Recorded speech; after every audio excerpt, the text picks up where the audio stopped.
Hey guys, Mike Lewis. I'm back with another video. Um, Today, I want to talk about a little technique called supercooling. It's how you can cut your electric bill here in Phoenix dramatically if you have APS. I'm not sure if SRP is the same, I'm assuming it is, but APS has different plans you can pick, and where you'll get cheap electricity for a block of time, and then usually during high use periods they want you off the grid, so they charge way more, like four times more for the electric.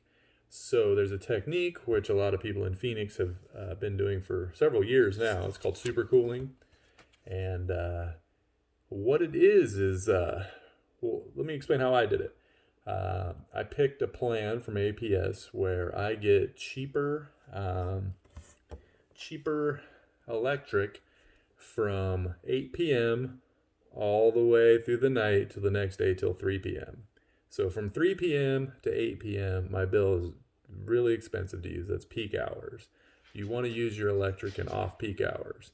So at 8 p.m., my AC unit will kick on, and I've got it set for 68 degrees. It doesn't matter if it's 115 out, it kicks on at 68 degrees, and it will run continuously, usually, until 3 p.m. the next day, while the electric is much cheaper to consume. And then, usually at 3 p.m., my house is fairly close to 68 degrees. It's been running, I have two units, so both of them are running. They've been running throughout the night when it's easier on them. It's easier on your units because it's kind of like your car. They say these are freeway miles. It's kind of the same idea. It's kicking on one time and it's running continuously until it gets down to 68 degrees. But here in Phoenix, if it's in July and it's 110, and they're pretty much running until 3 p.m. But the hard part on your condenser and your AC unit is on off on off on off all day long. So that's really brutal on your system, and it will take years off of it. So if you do super cool, it'll keep your systems running better. I moved in '06. Both units are still original and running fine. So there's that.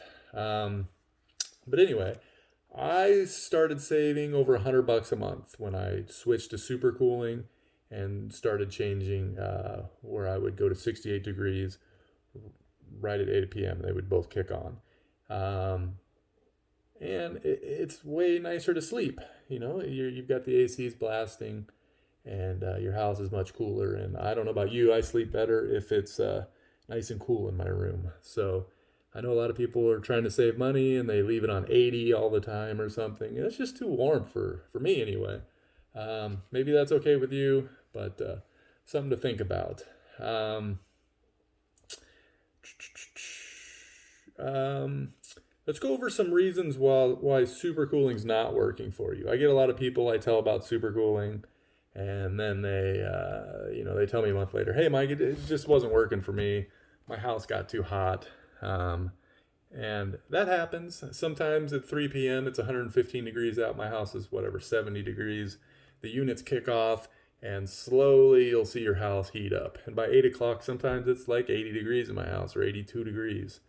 And that's fairly warm, but you're saving a lot of money. So you deal with it. You click a fan on and deal with a ceiling fan or whatever.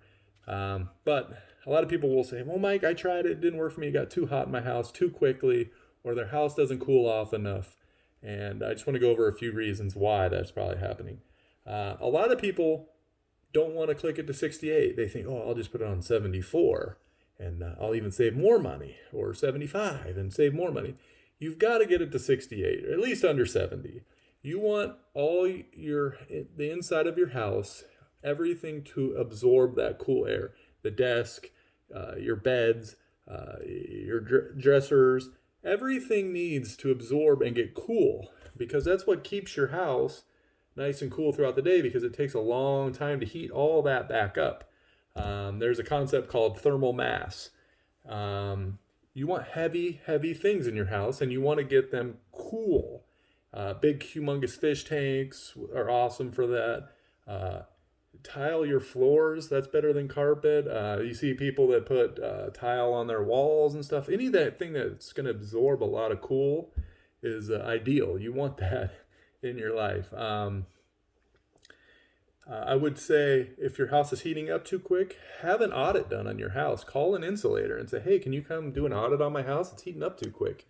Sometimes, they'll come out with their infrared gun and shoot your house, and they'll say, oh my gosh, there's a big piece in the wall here that there's no insulation. And what happens is, let's say, at least in Maricopa County, there we have insulation inspections. When they built your house, the inspector came out and the insulator had insulated all your house.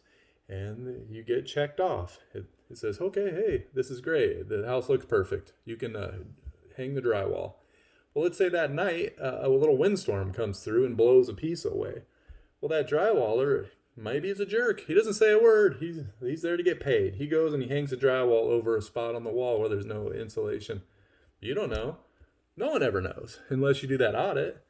And that can be huge. There's been places in the ceiling it does the same thing. Maybe when they blew in the blown insulation, they missed an area. Maybe it was an eave that they couldn't blow to, that there were bat insulations in, and maybe those are the ones that blew out. So you'll have a big hot spot there. Just something to think about. Have that audit done. Another thing that helps a lot is window screens, sunscreens. The sun comes up in the morning and burns one side of the house, and then in the afternoon it goes down on the west and burns your west side. So strategically, you can think about that. You can say, okay, these 3 windows on this side of the house, let's put sunscreens on it. And on the west side, let's do the same on these 3 other windows. You'll notice a big difference there.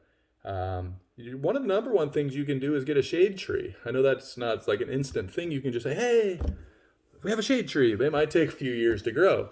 But strategically put a few trees so it will shade your house nicely. That's free shade, and it does a great job. It's one of the best things you can do, a shade tree. You might even consider changing all your light bulbs to LEDs. It might be an upfront hit where you have to spend $100 to change all your light bulbs. It's probably even cheaper now. That's what I paid when I did my house. But they put off less heat and they use a lot less energy. So it's a win-win to me. Those are just a few ideas. I know some people with 2-story houses seem to have a little more issues with supercooling than the 1-story houses. I just think heat rises and that upstairs gets a little warm for some people. But just something to think about. If you have any other questions, just put it in the comments. I'll jump on and answer them. I've been doing this for several years and like it, and I tell all my clients to do it. I guess we'll talk again soon. Bye.